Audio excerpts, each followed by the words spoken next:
The Starved Rock Murders. Greetings from our documentary, The Starved Rock Murders. We investigate the Starved Rock Murders today, one of the most eerie and enigmatic cases in Illinois history. The horrific killings of 3 women in March 1960 rocked the peaceful neighborhood around Starved Rock State Park. An otherwise uneventful hiking excursion turned tragic, setting off a national manhunt and trial. Who carried out these horrible deeds, and why? Even in the face of confidence, uncertainties and questions abide.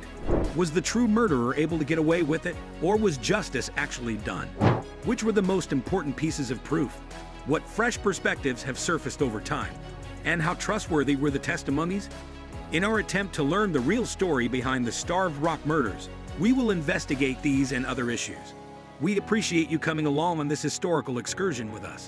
If you think this investigation is enlightening, please hit the notification bell, like and subscribe to receive updates on our newest documentaries. The crime. 3 Chicago ladies, Mildred Lindquist, 50, Frances Murphy, 47, and Lillian Oding, 50, embarked on a 4-day vacation at Starved Rock Park, a popular natural site near Utica, Illinois, on Monday, March 14, 1960. The women went on a hike in the stunning St. Louis Canyon region of the park after eating lunch and checking into the Starved Rock Lodge. The hike marked the final moment of the women's existence. The women's families were worried after multiple attempts to contact them late Monday night, and Tuesday morning proved fruitless. On Wednesday morning, we dispatched the search party because we still hadn't contacted the women. A tiny cave in St. Louis Canyon revealed the women's mutilated and bloody bodies a few hours later. 2 of the victims were completely nude from the waist down, while the other women had suffered severe head injuries. Who is Chester Weger? Chester Weger, a 21-year-old dishwasher at the Starved Rock Lodge, was there when the killings occurred. He stated in his testimony that he was alone in a room at the lodge on a break when the alleged murder of the women occurred.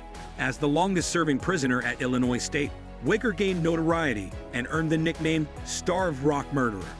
The events leading up to the confession. Chester Weger was among the individuals questioned by Illinois State Police detectives in the days that followed the discovery of the women's deaths. Investigators from the Illinois State Police questioned Chester once more. Approximately a month later, Chester performed well on every polygraph test. In late September, approximately 6 months after the women's deaths, William Dummett, a deputy with the LaSalle County Sheriff's Office, collected Chester and transported him to Chicago for another polygraph exam. Chester was questioned all day long. Deputy Dummett asserted that Chester had failed the exam and made an effort to get Chester to confess to being guilty, but Chester refused to accept this. On the journey back to Chicago, Deputy Dummett again intimidated Chester, threatening to sentence him to the electric chair if he did not sign a confession. Not too long afterward, in October, Chester was the target of constant observation by Illinois State Police trooper squads, and they started to follow him. This never-ending observation went on for more than a month. LaSalle County authorities took Chester into custody on November 16, 1960, for further questioning. Chester maintained his innocence during hours of questioning. Later that evening, warrants for Chester's arrest were issued despite the fact that there was no tangible evidence connecting Chester to the crime. No witnesses had identified Chester as being at the site, and Chester was adamantly denying any involvement. Chester found himself in a lineup for a 1959 rape and robbery that had taken place at Deer Park. Subsequently, Chester underwent another interrogation. They threatened to execute Chester by electric chair if he did not confess. The questioning went on far into the night. Chester Weger confessed to Deputy William Dummett of the LaSalle County Sheriff's Office shortly before 2:00 a.m. on November 17, 1960. This was after he had been kept awake by authorities and repeatedly questioned over the course of 24 hours in September, after being followed by Illinois state troopers for nearly 2 months. After being served with warrants for murders he had steadfastly maintained for 8 months he had not committed, after being brought to the courthouse on November 16 and questioned intermittently for 8 hours, and after being tailed by Illinois state troopers for nearly 2 months. The legal backdrop. Notably, during his trial, the Supreme Court handed down 2 significant rulings a few years after Chester Weger's conviction. In 1963, the Supreme Court ruled that the prosecution was required to provide the defense with all favorable evidence that could clear the accused in the landmark decision of Brady v. Maryland, 373 U.S. 83, 1963. This implies that, in contrast to now, the prosecution at Chester Weger's trial was not required to provide the defense with any favorable evidence. For instance, the prosecutors were not required by law to provide Chester Weger and his counsel access to any evidence they had that implicated someone else. In Miranda v. Arizona, 384 U.S. 436, 1966, the Supreme Court ruled that police must inform criminal suspects in custody of their constitutional rights to counsel and to refrain from self-incrimination before questioning them. If this ruling had been in effect in 1961, the sheriff's officers could not have questioned Chester without first giving him these legal warnings. More significantly, Chester would never have confessed if he had sought legal representation, and the sheriff's deputies would not have been allowed to question him.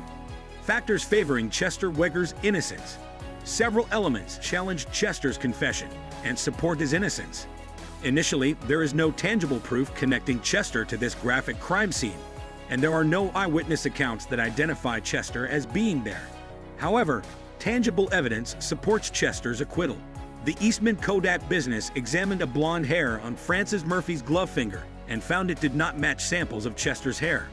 Lillian Oding's palm also had black hairs. Chester could not have been the source of the hair because he did not have black hair. Despite gathering and examining a large number of hairs and fibers, Chester's trial presented no hair or fiber evidence. The victim's recovery of both blonde and black hairs clearly indicates the involvement of two murderers. Furthermore, it is improbable that Chester Weger, who is 5'8", could subdue and bind all three of the women. In the weeks following the killings, Chester passed multiple polygraph tests. 6 months later, Chester should not have needed to take another polygraph test, and the authorities' assertion that he failed it calls into question their methodology. Chester Weger's release. On November 20, 2019, the Illinois Prisoner Review Board approved Chester Weger's parole bid by a vote of 9-4. The Illinois Prisoner Review Board had denied 23 of the previous requests. With 61 years behind bars, Chester Weger was the second longest-serving prisoner in Illinois at the time of his release. Andy Hale and Celeste Stack, Chester Weger's attorneys, expressed their joy at his release from prison and vowed to keep up Chester's struggle to establish his innocence. Lead attorney Hale tells ABC 7 News, "We are very pleased that Chester was released today into the arms of his devoted family, who have waited decades for this day. I appreciate you looking. Remember to subscribe and like our YouTube channel."